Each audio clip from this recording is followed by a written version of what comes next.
Nombre chapitre 27, traduction Louis II. Les filles de Tselofchad, fils de Éphé, fils de Galad, fils de Makir, fils de Manassé, des familles de Manassé, fils de Joseph, et dont les noms étaient Machla, Noa, Ogla, Milka et Tirtsa. S'approchèrent et se présentèrent devant Moïse, devant le sacrificateur Éléazar, et devant les princes et toute l'assemblée, à l'entrée de la tente d'assignation.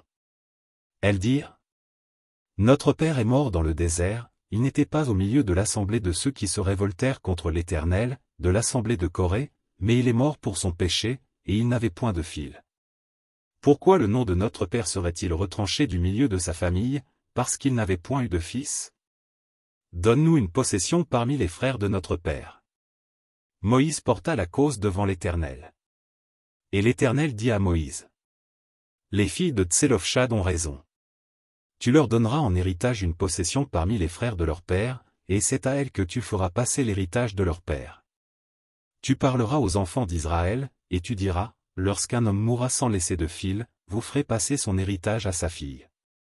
S'il n'a point de fille, vous donnerez son héritage à ses frères. S'il n'a point de frères, vous donnerez son héritage aux frères de son père. S'il n'y a point de frères de son père, vous donnerez son héritage aux plus proches parents dans sa famille, et c'est lui qui le possédera. Ce sera pour les enfants d'Israël une loi et un droit, comme l'Éternel l'a ordonné à Moïse. L'Éternel dit à Moïse: Monte sur cette montagne d'Abarim, et regarde le pays que je donne aux enfants d'Israël. Tu le regarderas, mais toi aussi, tu seras recueilli auprès de ton peuple, comme Aaron, ton frère, a été recueilli.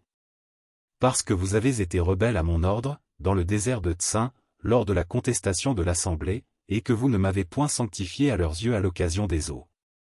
Ce sont les eaux de contestation, à Kadès, dans le désert de Tsin. Moïse parla à l'Éternel, et dit: Que l'Éternel, le Dieu des esprits de toute chair, établisse sur l'assemblée un homme qui sorte devant eux et qui entre devant eux, qui les fasse sortir et qui les fasse entrer, afin que l'assemblée de l'Éternel ne soit pas comme des brebis qui n'ont point de berger. L'Éternel dit à Moïse: Prends Josué, fils de Nun, homme en qui réside l'Esprit, et tu poseras ta main sur lui.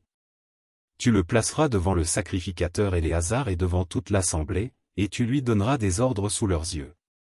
Tu le rendras participant de ta dignité, afin que toute l'assemblée des enfants d'Israël l'écoute. Il se présentera devant le sacrificateur Éléazar, qui consultera pour lui le jugement de l'Urim devant l'Éternel, et Josué, tous les enfants d'Israël avec lui, et toute l'assemblée, sortiront sur l'ordre d'Éléazar et entreront sur son ordre. Moïse fit ce que l'Éternel lui avait ordonné. Il prit Josué, et il le plaça devant le sacrificateur Éléazar et devant toute l'assemblée.